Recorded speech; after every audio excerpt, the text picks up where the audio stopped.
Have you ever wondered what games you should keep or you should lose?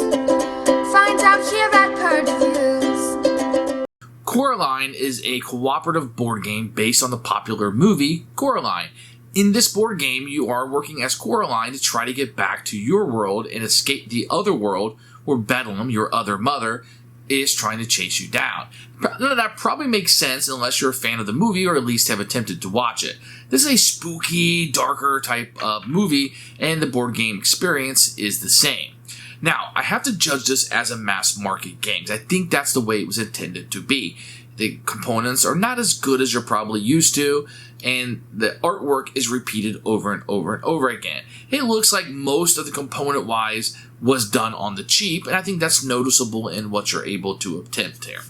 With that said, I think it's a very good cooperative mass market game for children. No, it's not the best mass market game ever made, and no, it's not the best cooperative game ever made, but it is the best. It is a very good cooperative game for kids. It is not without its flaws. There's a lot of reading on the cards. There's a lot of what you're doing in the game is trying to get person A and person B in the same room so thing C will occur. So you have to match them up, and a lot of that's going to come through the card play. If you have a little bit older kids, I think that will be fine. I think that works. I played with an 11, 13-year-old and the parents, and I think it worked just fine. Now, the actions are pretty simple, moving around the board. You're trying to line people up. You're trying to get certain items before the Bedlam catches you. And you go through the entire deck, or the 6 moon cards are flipped over. I think those two win or lose conditions work very well. The win condition is very simple. You need to dive through the deck and get the win card. You need to have all of the items that are required, and you need to be in the living room without the Bedlam. It can be a little tricky to do that based on what cards come up. It can be more luck infused or not luck infused, depending on whether the right cards come up and you win the game more easily, or if the wrong cards come up and you lose the game a little bit more easily. It can be dictated by that random draw versus strategic gameplay, which I think works better with children. You want the game to fight back a little bit and have obstacles for you to get over, which this game does give to you. The artwork, like I said, could use more steals. The same artwork is repeated all the time. I think it's fine, but I think it would have been more engaging had the artwork looked a little bit different. The game can be hard or easy, like I said, based on the card draw, but overall I feel like this is an easier cooperative game to win. The cards are there, you can get through the deck pretty easily, and you kind of have to manage that as you're going through. Now, this game does require teamwork. We did have to talk about the cards that we had a lot, which could bring an alpha player into the game if you have one of those that you're playing with. But you can keep your cards up, and only I can see my cards. So now at least I'm part of the discussion as we're going through, rather than you tell me what I need to do, because a lot of it's going to be card-based.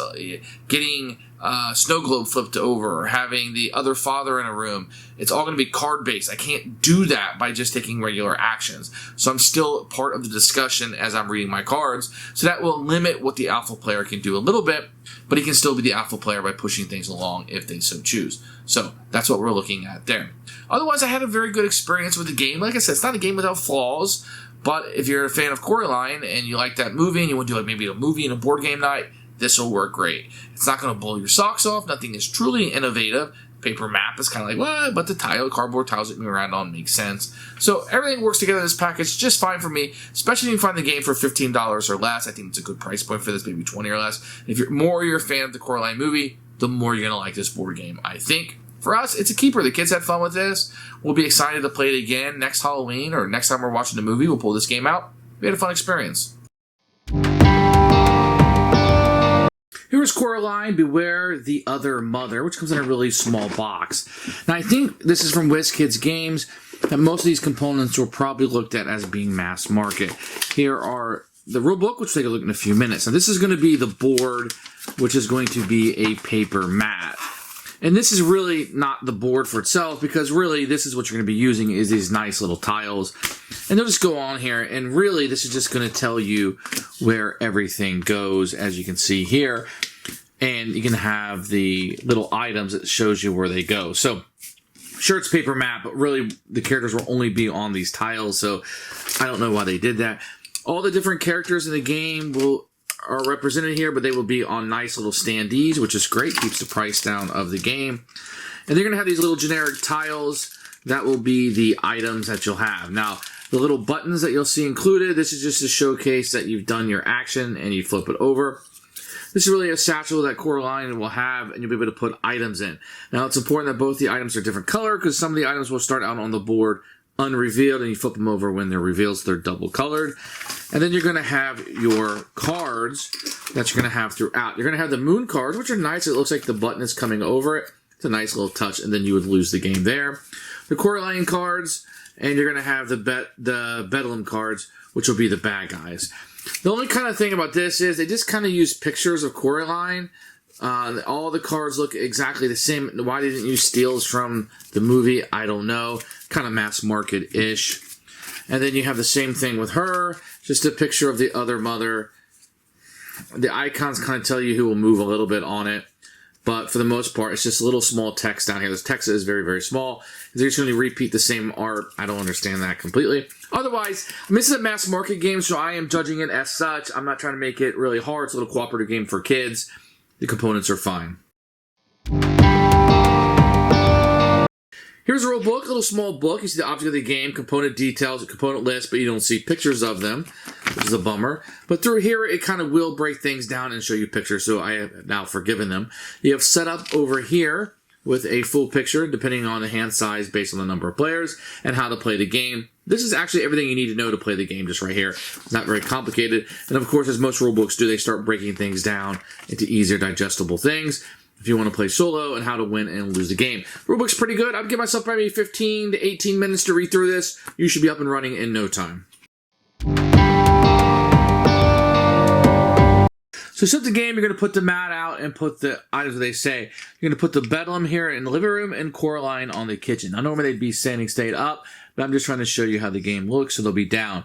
You'll put the items on the board here on the paper map. There will be pictures of them, and you'll put them black side up to show they're unrevealed, and you'll have 3 items, 3 leftover items in your satchel. The moon cards are 1 through 6 with 1 on top. Everybody will get a button. You'll take the Coraline cards. You'll give out a number based on number of players. In a 4-player game, you'll get 3 of these cards. And then the Bedlam cards will be shuffled up and put here. Now, if this deck is ever empty, you will lose the game. If the moon cards ever get all the way up to 6, you will lose the game. And you win by getting all these items on the board, getting Coraline to the living room without the Bedlam being there. And you must have the win card in your possession.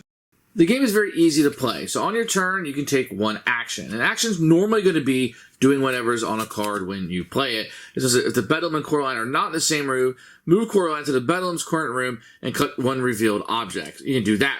If you don't want to do what's on the item, you can give up one of these cards and discard it and move to an adjacent location.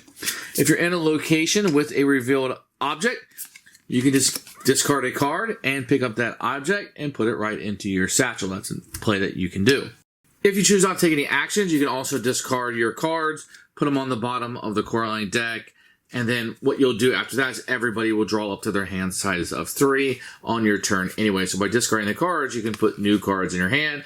This is good if you're digging for cards, you're looking for that win card, or you're looking for something particular to happen on the board. Discarding your cards and drawing up can be an easy way to dig through that deck. The next thing that happen, you will draw a card from the Bedlam phase. You'll draw the top card. Remember, this deck ever runs out. It's a timer in the game. You will lose. Flip 1 object in Coraline's current room to its hidden side or advance the moon. So she's in a location right now where there are no items.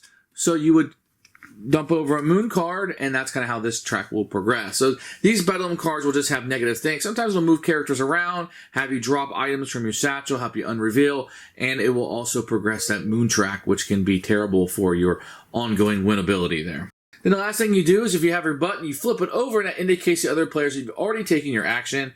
This will continue until everybody has taken all of their actions, and then the round will end. You'll flip these back over, and you'll be able to take additional actions on the next turn. Who should buy this game? This is going to be strictly, I guess, for fans of Coraline. That's what most IP-driven games are. If you're a fan of the IP, then you're probably going to like the game.